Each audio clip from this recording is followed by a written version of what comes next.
بسم اللہ الرحمن الرحیم نحمده ونصلی علی رسولہ الکریم۔ اس وقت فطرے کے کچھ ضروری مسائل بتائے جا رہے ہیں۔ جن لوگوں پر زکوٰۃ واجب ہے ان پر فطرہ واجب ہے، اپنا بھی اور اپنے نابالغ بچوں کا۔ تو آدمی بھی صاحب نصاب ہے، زکوٰۃ جس پر واجب ہے اس کو اپنا فطرہ دینا ہے، اپنے نابالغ بچوں کا فطرہ دینا ہے۔ بالغ بچے مستقل ہیں، یعنی اگر ان کے پاس مال ہے، جیسے بعض بالغ بچے بھی مالدار ہو جاتے ہیں خوشحال گھرانوں میں، جیسے ان کو ان کے دوستوں نے، ان کے رشتہ داروں نے تحفہ ہدیہ پیسے دیے، تو 25-30 ہزار روپے جمع ہیں ان کے پاس، تو وہ خود بھی صاحب نصاب ہیں۔ اور اگر نہیں ہے جمع تو پھر ان کے اوپر کوئی چیز واجب نہیں ہے۔ اور تو جو بھی صاحب نصاب ہیں ان کو اپنی اولاد کا، نابالغ اولاد کا فطرہ دینا ہے۔ بعض صورتوں میں آدمی پر زکوٰۃ واجب نہیں ہوتی مگر فطرہ واجب ہو جاتا ہے۔ جیسے مثال کے طور پر کسی کے پاس اپنے رہنے کے مکان کے علاوہ ایک زائد مکان ہے، پلاٹ ہے، اور وہ مکان اور پلاٹ کی قیمت نصاب کو پہنچتی ہے۔ اب آج کل تو کوئی مکان پلاٹ نصاب سے کم قیمت کا تو نہیں رہے گا، چھوٹا سے چھوٹا بھی رہے گا تو، کیونکہ نصاب تو 52.5 چاندی کی جو قیمت ہے وہ تو 25,000 کے آس پاس ہی ہو جاتی ہے آج کل۔ تو کسی کے پاس زائد مکان ہے، پلاٹ ہے، تو اس مکان اور پلاٹ کی وجہ سے اس پر زکوٰۃ واجب نہیں ہوتی۔ فرض کیجیے اس کے پاس سونا نہیں ہے، چاندی نہیں ہے، روپیے پیسے نہیں ہیں، مگر ایک زائد مکان ہے، ایک زائد پلاٹ ہے، تو اس پہ زکوٰۃ تو نہیں واجب ہوتی، اس لیے کہ سونا چاندی نقد نہیں ہے، مگر یہ جو مکان زائد ہے اس کا، اس کی وجہ سے اس کے اوپر فطرہ واجب ہو جاتا۔ اور یہی معیار ہے قربانی کے لیے بھی، جس کے پاس اتنا ہے اس پر قربانی بھی واجب ہے۔ قربانی میں بھی بس یہی معیار ہے۔ پھر اسی طرح ایک اور چیز ہے، وہ یہ ہے کہ زکوٰۃ کے لیے سال گزرنا ہے، لیکن فطرے کے لیے سال گزرنا نہیں ہے۔ جیسے کسی کے پاس عید کے دن، مثال کے طور پہ ایک آدمی ہے، پیسے ایسے تو نہیں ہے اس کے پاس، کچھ مالدار ہے ہی نہیں، مگر عید سے پہلے یا عید کے دن کسی نے اس کو تحفہ ہدیہ دیا، گفٹ دیا، اور اس کے پاس 25-50 ہزار روپے آ گئے۔ اب اس کے مالی حالات ایسے ہیں کہ آئندہ سال تک رہنے والا نہیں ہے، زکوٰۃ دینے کی نوبت آنے والی نہیں ہے، اس سے پہلے ہی خرچ ہو جانے والا ہے، مگر آج عید کے دن تو ہے نا، آج عید کے دن ہے تو فطرہ واجب ہو جائے گا۔ قربانی میں بھی یہی ہے، اگر بقرعید کے دنوں میں 3 دنوں میں کسی کے پاس پیسے آ گئے، کوئی آدمی ہے مالدار تو نہیں ہے مگر اس دن کسی نے اس کو ہدیے میں پیسے دیے، 25-30 ہزار روپے اس کے پاس آ گئے، اور اس کے مالی حالات ایسے ہیں کہ آئندہ تک رہنے اور بڑھنے والے بھی نہیں ہیں، خرچ ہو جانے والے ہیں، مگر عید کے دن تو ہے، عید کے دن ہے تو قربانی واجب ہو جائے گی۔ اب باقی کسی کی مالی حالت اتنی نہیں ہے تو بڑی پورا بکرا دینا ضروری نہیں ہے، بڑے جانور میں بھی حصہ مل سکتا ہے۔ تو بہرحال یہ معیار ہے فطرے کا، اور یہی معیار ہے قربانی کا بھی۔ اور جس کے پاس اتنا ہے اس کو زکوٰۃ لینے کی بھی اجازت نہیں ہے، جس کے پاس اتنا ہے اس کو زکوٰۃ لینے کی بھی اجازت نہیں ہے، وہ زکوٰۃ لے نہیں سکتا جس کے پاس اتنا ہے۔ اور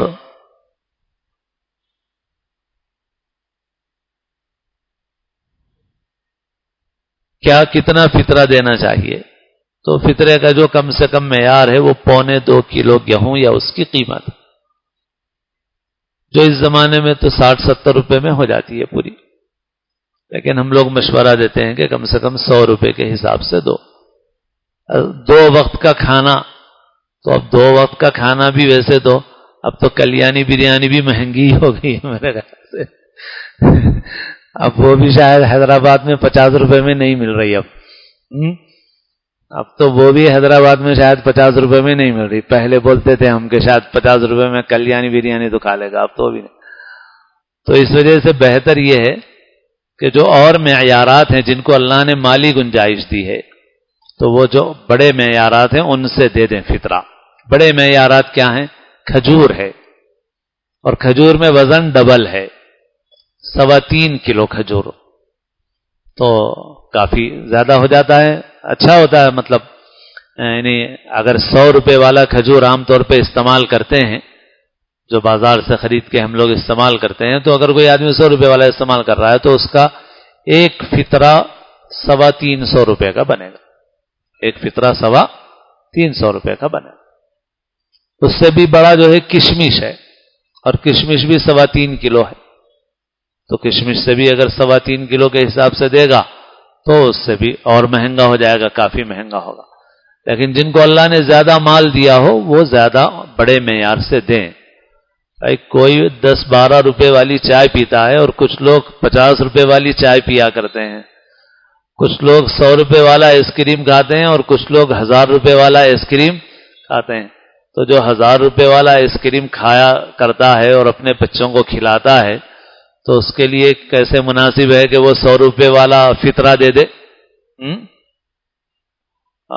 خود آئس کریم ہی خود کھاتا ہے, بچوں کو کھلاتا ہے 1000 روپے کا, تو اس کے لیے کیسے مناسب ہے کہ وہ 100 روپے والا فطرہ دے؟ اس کو فطرہ بڑھا کر کے اونچے معیار سے دینا چاہیے.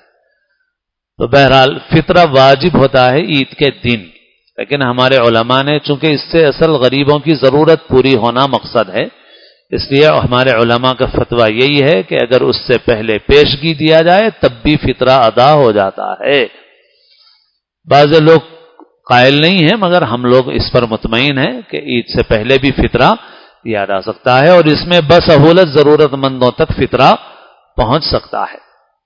ورنہ پھر عید کے دن ہی آپ تقسیم کرنے لگیں گے تو اس وقت بھی صورتحال یہ ہے کہ بہت سے جو آپ کو مسلمان نظر آ رہے ہیں, اب تو کئی کلپ آ چکے ہیں سوشل میڈیا پہ بھی کہ جو بھیک مانگنے والے مسلمان نظر آ رہے ہیں وہ مسلمان نہیں ہیں. ویسے تو ہم کو صدقہ فطر جو ہے, صدقہ فطر تو کافر کو بھی دیا جا سکتا ہے, اور عام نفل صدقوں میں بھی ہمارے پاس مسلمان اور غیر مسلم کا کوئی فرق نہیں ہے. البتہ زکوٰۃ صرف مسلمان پہ خرچ کی جاتی ہے, اور جو صدقات واجبہ ہوتے ہیں. باقی اس کے علاوہ نفل صدقات تو سبھی پہ خرچ کرنے کا ہے, لیکن لوگ ایک جذبات سے غلط فائدہ اور اٹھاتے ہیں اور دھوکہ دیتے ہیں.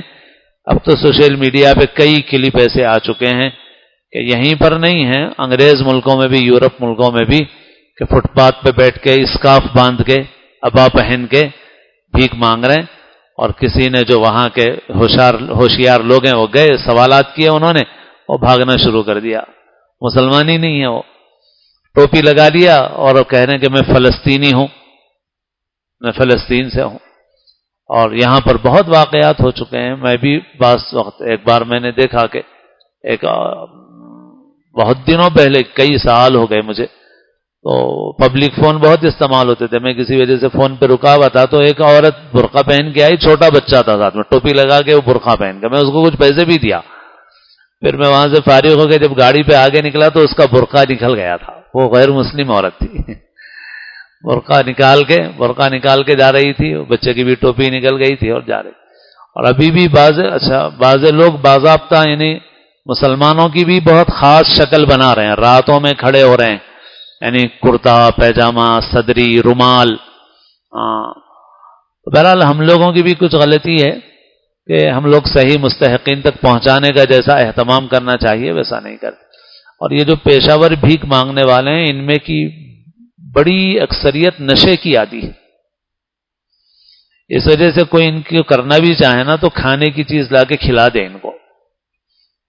ان کو آپ نقد دیتے ہیں تو یہ پیشہ وروں کی اکثریت 90% کہہ سکتے ہیں کہ یہ نشے کے عادی ہیں. اس لیے ان کو کھانے کی چیز دے دو, مگر یہ پیسہ ان لوگوں میں تقسیم کرو.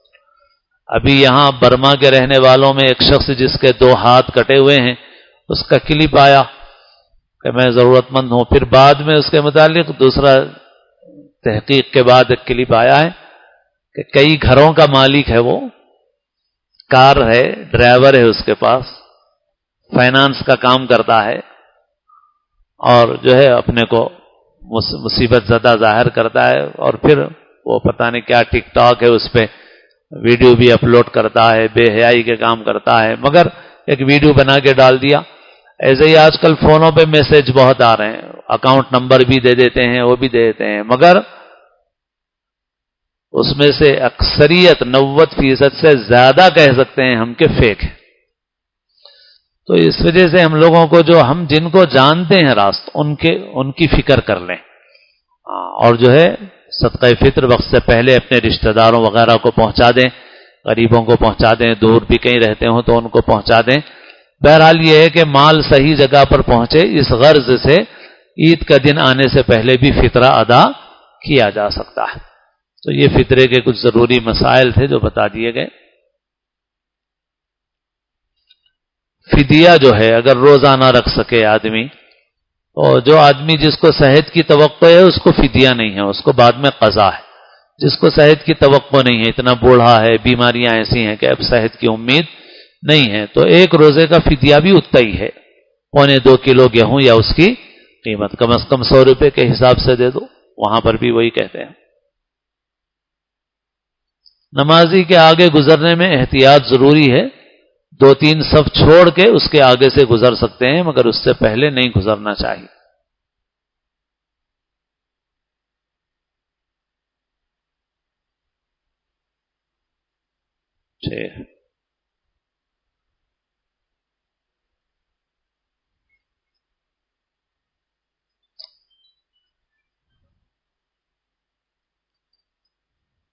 جمعہ کا دن ہے آج، جمعہ کے اعمال کا اہتمام کرنا چاہیے۔ سورہ کہف کی تلاوت بالخصوص موجودہ دور میں بہت اہتمام کرنا چاہیے۔ ایک بزرگ مولانا یوسف صاحب مطالعہ لندن میں، وہ تو فرماتے ہیں کہ اس زمانے میں روزانہ سورہ کہف پڑھنے کی ضرورت ہے، اور حقیقت یہ ہے کہ دجال کی جو علامتیں حضور صلی اللہ علیہ وسلم نے بتائی ہیں، ان میں سے بہت ساری علامتیں ظاہر ہو چکی ہیں، اور اس وقت دنیا میں جو حالات ہیں یہ سب دجالی فتنے کا پیش خیمہ ہے۔ اور بہت سے ملکوں میں، ہمارے ملک میں بھی جو بہت سی چیزیں ہیں یہ عالمی قوتوں کی پشت پناہی سے ہیں، تو خالی ایک ملک کا مسئلہ نہیں ہے۔ اسی وجہ سے بہت سے مسلمان ملک بھی پھنسے ہوئے پوری دنیا میں، اور یہ سب وہی علامتیں ہیں جو رسول اللہ صلی اللہ علیہ وسلم نے بتائی ہیں۔ اور دجل بھی جو ہے، دجل کا مطلب بھی ہے فریب، جس میں حق کو پہچاننا مشکل ہو جاتا ہے، دوست دشمن کی تمیز مشکل ہو جاتی ہے۔ آج ایسا ہی دور ہے، جمنا مشکل ہے دین کے اوپر۔ تو بھائی، اور اللہ کے رسول صلی اللہ علیہ وسلم نے فرمایا کہ جو سورہ کہف کی تلاوت کرے گا، یہ سورہ کہف کی آیتوں کو حفظ کرنے پر بھی ہے، یہ کہ سورہ کہف کی 10 آیتوں کو یاد کر لے گا، حفظ کر لے گا، وہ دجال کے فتنے سے محفوظ ہوگا۔ اس لیے سورہ کہف حفظ بھی کرنے کی کوشش کریں، جمعہ کے دن سورہ کہف کی تلاوت کا اہتمام کریں، اور ایسے ہی درود شریف کی کثرت، روزانہ 100 مرتبہ پڑھتے ہیں تو جمعہ کے دن 300 مرتبہ پڑھیں، 500 مرتبہ پڑھیں، 700 مرتبہ پڑھیں، درود شریف کا اہتمام کرنا چاہیے۔ رمضان المبارک میں اور خاص طریقے پر اہتمام کریں، اور ابھی بھی معتکفین بھی ہیں، دوسرے لوگ بھی ہیں، سورہ کہف کی تلاوت ضرور کریں، درود شریف کا اہتمام کریں۔ جمعہ کے دن مغرب سے تھوڑی دیر پہلے قبولیت دعا کا وقت ہے، اس وقت بھی دعا کا اہتمام کریں، اور ہمیشہ بھی اعمال جمعہ کا اہتمام، نماز کا اہتمام، درود شریف کا اہتمام، سورہ کہف کا اہتمام، جمعہ کا اہتمام کریں گے تو انشاءاللہ اس کا اثر ہفتہ بھر باقی رہے گا۔ کئی لوگوں کا فدیہ ایک ہی شخص کو دیا جا سکتا ہے، جی ہاں، دیا جا سکتا ہے، اگر مستحق ہے وہ تو کئی آدمیوں کا فدیہ بھی ایک شخص کو دیا جا سکتا ہے۔ اللهم صل على محمد وعلى آل محمد وبارك وسلم يا حي يا قيوم برحمتك نستغيث أصلح لنا شأننا كله ولا تكلنا إلى أنفسنا طرفة عين لا إله إلا الله نستغفر الله اللهم إنا نسألك رضاك والجنة ونعوذ بك من سخطك والنار. اللهم وفقنا لما تحب وترضى من القول والعمل والفعل والنية والهدي، إنك على كل شيء قدير. اللهم استر عوراتنا وآمن روعاتنا، اللهم اكفناهم بما شئت. اللهم إنا نجعلك في نحورهم ونعوذ بك من شرورهم. ربنا لا تجعلنا فتنة للقوم الظالمين، ونجنا برحمتك من القوم الكافرين. رب اغفر وارحم وأنت خير الراحمين. وصل وسلم على سيدنا محمد وآله وصحبه أجمعين برحمتك يا أرحم الراحمين.